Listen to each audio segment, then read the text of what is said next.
APSC কেলেংকাৰী সন্দৰ্ভত বিপ্লৱ শৰ্মা ডাঙৰীয়াৰ যি প্ৰতিবেদন তাত মোৰ নামটোও তাত লিখা দেখিবলৈ পাইছো।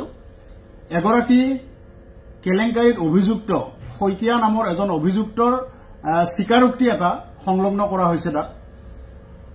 আৰু তাত কোৱা হৈছে যে কমল মেধিয়ে 3 লাখ টকা দিছে, এনেকুৱা ধৰণৰ কথা গুৰুতৰ অভিযোগ এটা তাত আহিছে। এই গোটেই বিষয়টো সন্দৰ্ভত মই স্পষ্ট কৰি দিব বিচাৰো যে APSC কেলেংকাৰীৰ নামত কিবা এই ধৰণৰ ঘটনা মুঠেও কত হোৱা নাই।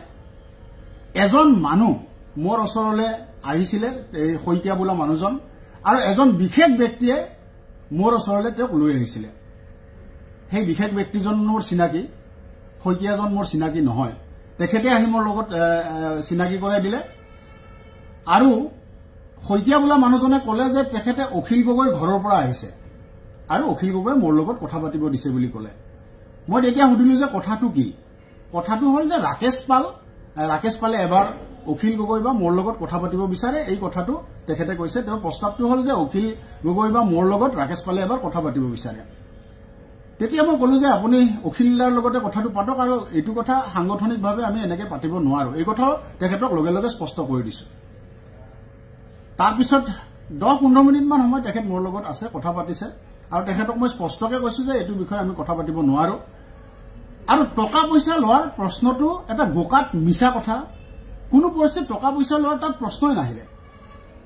মানুহজনক মই এদিনে লগ পাইছো, এজন বিশেষ ব্যক্তি, মোৰ চিনাকি ব্যক্তিয়ে মোৰ ওচৰলৈ লৈ আহিছিলে।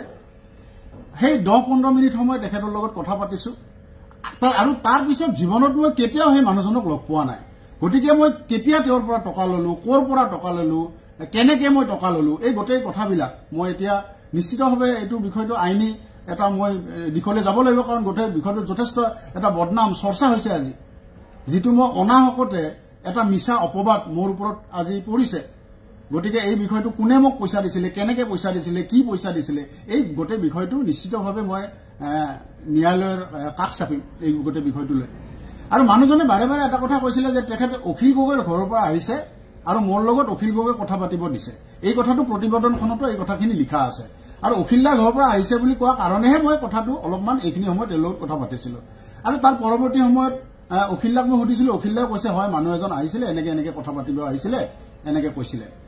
তাৰ পিছত কি হল মই আৰু নাজানো, গোটেই বিষয়টো আৰু হেৰি নহল। এতিয়া তাৰ পিছত তেওঁ কৈছে যে এইটো 2014 চনৰ কথা, কিন্তু তাৰ পিছত APSC কেলেংকাৰীক লৈ বহুত আন্দোলন হৈছে। অখিল গগৈ ডাঙৰীয়া তেতিয়া সভাপতি, মই সাধাৰণ সম্পাদক, আমি বহুত কেইটা আন্দোলন কৰিছো। আৰু আপোনালোকে সেই পুৰণা ফুটেজবিলাক চাব, সেই প্ৰতিটো আন্দোলনতে চাগে শ্লোগান দিয়া মানুহটো ময়ে আছিলো। অখিল গগৈৰ লগত একেলগে জেলত ময়ো গৈছো। তাৰ পিছত এই 14 চনৰ পিছত আমি কেইবাবাৰো আমি অখিল গগৈৰ লগত মই একেলগে জেলতো গৈছো, আমি আন্দোলন কৰিছো। সেই পুৰণা ফুটেজবিলাক যিসকলে চাব তেওঁলোকে দেখিব যে আমি পুৰা আন্দোলনত মই নিজে সক্ৰিয়ভাৱে আছো তাৰ পিছত। গতিকে এইটো এটা মই ভাবো যে এইটো সাংঘাতিক ধৰণৰ এটা কিবা ষড়যন্ত্ৰ ইয়াত আছে গোটেই বিষয়টোত, যিটোৰ জৰিয়তে মোৰ নামটো সাঙুৰি দিয়া হৈছে আৰু মোক জনমানসত সম্পূৰ্ণৰূপে আজি এক ধৰণৰ বদনামে মোৰ ওপৰত কৰা হৈছে। গতিকে এই কথাটো মই অখিল গগৈ ডাঙৰীয়াই মোক স্পষ্ট কৰি দিব বিচাৰিছে, স্পষ্ট কৰি দিব কৈছে। অখিল গগৈ ডাঙৰীয়া তেতিয়া প্ৰেচিডেণ্ট আছিল, মই ছেক্ৰেটাৰী আছিলো, আমি একেলগে কাম কৰিছিলো, তেতিয়া তেনেকুৱা ধৰণৰ কোনো গেপ নাছিলে। কিন্তু আজি তেখেতে মোক স্পষ্টীকৰণ এটা দিব কৈছে, মই স্পষ্টীকৰণ এটা দিলো। গতিকে এই ধৰণৰ কোনো ধৰণৰ টকাৰ লেনদেনৰ প্ৰশ্নই উঠা নাই, আৰু এই গোটেই বিষয়টো লৈ মই নিশ্চিতভাৱে আইনৰ কাষ চাপিম।